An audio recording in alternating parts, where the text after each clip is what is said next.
Bridget Faye Townsend, lahir 26 Juni 1982, pass away 15 Januari 2001. Korban berusia 18 tahun diculik, diperkaos, dan dieksekusi. Jasadnya ditemukan setelah pencarian selama 2 tahun. Pelaku tunggal, Ramiro Felix Gonzalez, lahir tanggal 5 November 1982, pass away 26 Juni 2024. Juga berusia 18 tahun saat mengeksekusi korban Bridget Townsend, pengakuan yang menggiringnya ke ranjang eksekusi. Rekaman pengakuan permohonan pengampunan sebelum tanggal eksekusi Gonzalez. To sign paperwork on who gets my body, what I want to do with it. Very morbid, but at the same time, it's comical because I'm actually filling out my own paperwork with questions like, "What would you like to do with your body, Mr. Gonzalez?" And it's like, well, let's just hand it over to my family. I shot somebody. I don't think nobody would ever forget that. You know what I mean? Gonzalez says he went to the hometowns and shared with her boyfriend the motive, burglary, but Bridget was there. Gonzalez kidnaps her and says he doesn't want a witness. It was all time for it to come out. Come straight, you know? That's all your sins. Today, Bandera County Sheriff James McMillan says they've always suspected Gonzalez of having some part in the disappearance, but McMillan says they never had enough evidence to arrest Gonzalez until now. The original story was that Ramiro may have gone to that house looking for Bridget's boyfriend, who was supposedly a narcotics dealer. He was going to buy drugs, and he wound up leaving with Bridget. She was sexually assaulted, and then he allows her to get dressed and then marches her into the woods and shoots her anyway. I mean, to me, that was pretty cold-blooded. Kejadian tanggal 15 Januari 2001, Bridget Faye Townsend, gadis belia berusia 18 tahun saat kejadian, dinyatakan hilang dari rumah Joel Leal, yaitu pacarnya Townsend, tepatnya di Bandera County, Texas. Pada malam itu, Townsend sedang berada di rumah Joel, pacarnya. Joel adalah seorang pengedar narkoboy. Di malam naas tersebut, Townsend ditinggal sendirian di rumah tersebut saat seorang pemuda yang bernama Gonzalez yang awalnya bermaksud mencuri narkoboy dan uang tunai di rumah Joel menemukan Townsend sendirian di sana. Karena ketahuan saat beraksi, Gonzalez berusaha melumpuhkan Townsend dan langsung mengikat dan menculiknya, membawanya pergi dari rumah tersebut. Gonzalez saat itu pastinya tidak akan membiarkan Townsend melaporkan kepada siapapun, terutama kepada pacarnya Joel yang merupakan seorang bandar narkoboy, yang berarti sebuah resiko yang sangat besar. Saat itu Townsend dibawa ke peternakan keluarga Gonzalez di Medina. Di sana dia disekap, diperkaos, dan dieksekusi dengan sempi pemburu. Untuk menghilangkan jejak, jasad Townsend dibuang ke sebuah lahan kosong Texas Barat Daya yang terletak dekat dengan kota kecil Bandera di Texas. Joel yang tidak menemukan Townsend di rumahnya berusaha mencari dan akhirnya melaporkannya kepada polisi. Joel hanya menemukan mobil truk, kunci, dan dompet Townsend di rumahnya. Kasus ini pun diselidiki kepolisian. Hari-hari sebelum kejadian, Townsend yang berusia 18 tahun saat itu baru memulai hidup baru sebagai seorang wanita muda. Dia bekerja di sebuah resort dan sedang menunggu panggilan interview untuk masuk sekolah perawat. Townsend adalah gadis cantik, manis, dan berhati besar. Ibunda Townsend, Patricia, adalah salah satu yang paling hancur saat mendapatkan kabar anaknya yang hilang tanpa jejak. Patricia masih sempat bertemu Townsend terakhir kali di hari yang naas tersebut. Patricia yang bekerja di sebuah toko video sempat dikunjungi anaknya malam itu sebelum ke rumah Joel. Ini adalah malam terakhir Patricia bertemu anaknya. Patricia sempat merasakan sebuah perasaan yang aneh malam itu, semacam perasaan khawatir akan anaknya. Ternyata sebuah musibah benar-benar terjadi. Keesokan harinya, Patricia mendapatkan kabar buruk tentang hilangnya Townsend. Sejak itu, pencarian terus dilakukan bersama kepolisian. Patricia berusaha terus-menerus mencari dengan menebar selebaran di mana-mana. Usaha yang dilakukan selama 2 tahun akhirnya mendapatkan jawaban. Tetapi bukan dari selebaran, melainkan adanya laporan dari seorang narapidana kasus pemerkosaan dan eksekutor yang mengaku bahwa Townsend adalah salah satu korban yang pernah dia eksekusi di tahun 2001. Pelaku tersebut adalah Ramiro Gonzalez, pemuda yang menculik dan mengeksekusi Townsend pada malam tanggal 14 Januari 2001. Gonzalez yang memberikan pengakuan tersebut di saat sedang menjalani tuntutan dan hukuman penjara seumur hidup untuk kasus penculikan dan penghilangan nyawa gadis lain. Dengan cara yang sama dengan apa yang dia lakukan kepada Townsend, yaitu menculik, menyiksa, dan eksekusi. Dari pengakuan ini, polisi akhirnya mendapatkan lokasi di mana Townsend dibuang. Jasad Townsend yang tinggal kerangka ditemukan di sebuah ladang di Bandera, sebuah kota kecil 40 mil di barat laut San Antonio. Jasad yang sudah berusia 2 tahun yang sudah tidak berbentuk. Penemuan ini pun segera dilaporkan kepada pihak keluarga Townsend, yaitu Patricia. Kesedihan bercampur aduk, bahkan tidak ada jasad yang bisa dikuburkan oleh pihak keluarga Townsend, di mana jasad Townsend sudah menjadi kerangka. Jasad yang sudah membusuk, hancur, dan hampir hilang. Penemuan ini membuat luka yang sangat mendalam bagi keluarganya. Sisa jasad Townsend dikuburkan tanggal 16 Oktober 2002. Atas pengakuan Gonzales, tuntutan hukumannya diperberat menjadi hukuman matot.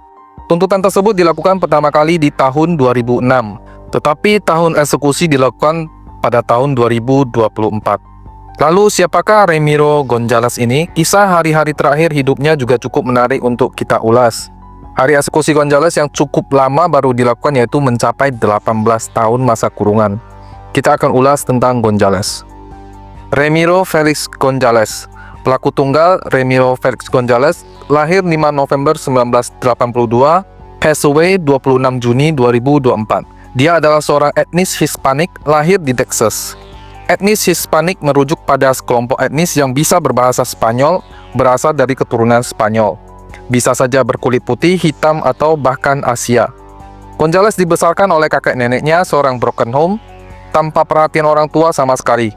Ibunya adalah seorang pecandu narkoboy dan alkoholik parah. Gonzales memiliki seorang ayah yang belum pernah dia temui selama hampir 18 tahun, dan yang merupakan seorang narapidana di mana akhirnya mereka bertemu di penjara yang sama. Disebutkan bahwa Gonzales bukanlah anak yang diharapkan terlahir di dunia, di mana ibunya pernah berusaha melakukan upaya pengguguran dengan mengkonsumsi obat-obatan secara overdose.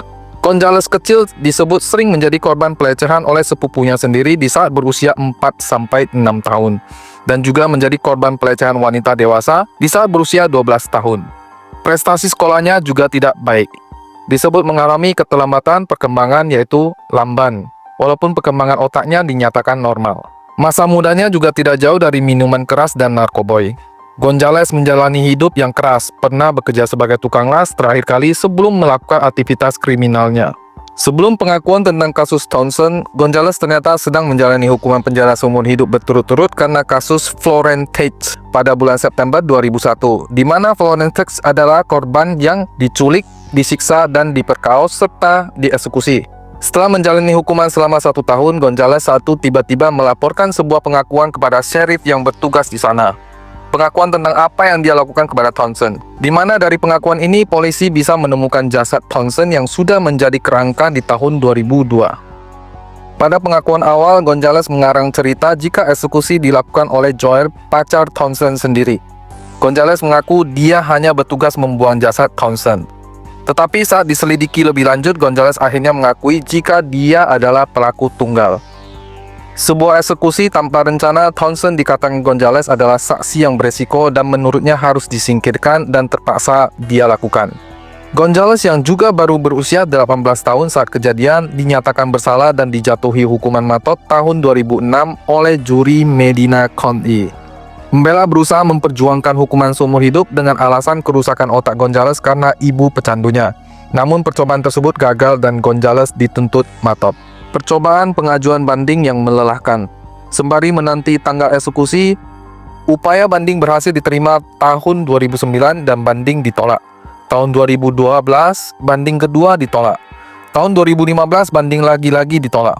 Di tahun yang sama, permintaan banding terakhir juga ditolak.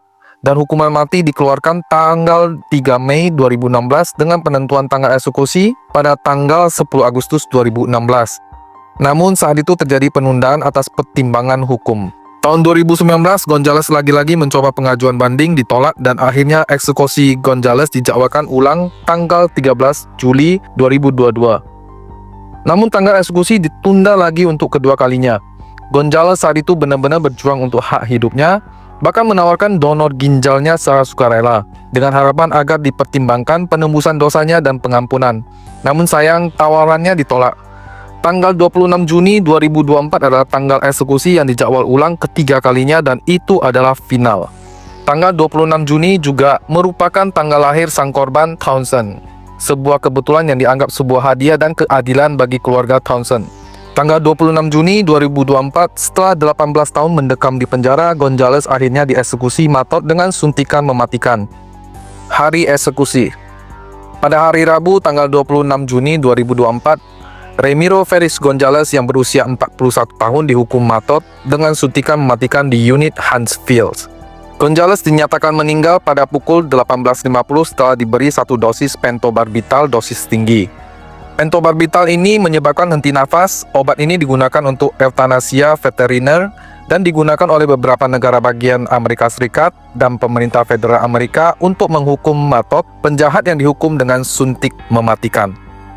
Di beberapa negara bagian, obat ini juga digunakan untuk bundir dengan bantuan dokter yang berlaku di sana. Pentobarbital ini disalahgunakan secara luas sejak akhir tahun 1930-an dan terkadang dikenal sebagai jaket kuning karena warna kuning kapsul pentobarbital pada merek Nembutal. Dalam kata-kata terakhirnya, Gonzales meminta maaf atas penghilangan nyawa Townsend dan menyampaikan harapan agar keluarga Townsend dapat pulih dan menemukan penyelesaiannya. Keadilan bagi keluarga Townsend. Ibu dan saudara Townsend menghadiri proses eksekusi Gonzales. Mereka menyaksikan keadilan akhir dari perjalanan panjang yang menyakitkan. Menurut David, saudara Townsend, eksekusi harus dilaksanakan karena perbuatan Gonzales yang tidak bisa dimaafkan. Dan mereka juga menyayangkan proses banding yang begitu panjang dan mencari simpati untuk pelaku. Keluarga Townsend juga menolak permintaan maaf Gonzales. Berbanding terbalik dari keluarga korban, banyak pihak yang terlibat dalam proses pembelaan dan juga pemantauan selama Gonzales di penjara. Mereka menyebutkan sebuah hukuman matot yang seharusnya bisa dibatalkan. Menurut mereka, selama 18 tahun menjalani masa hukuman, Gonzales bisa disebut bukan lagi sebagai ancaman di masa depan. Gonzales adalah orang kedua yang dihukum matot di Texas dan juga orang ke-8 yang dieksekusi di AS pada tahun 2024. Rest in peace, Brigadier Faye Townsend dan juga Gonzales. So guys, gimana menurut Anda? Apakah Gonzales layak diampuni atau seharusnya segera dieksekusi di tahun-tahun pertamanya?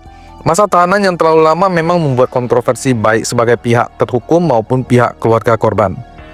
Terima kasih sudah menonton sampai menit ini. Saya sangat menghargai apresiasi dan perhatian Anda.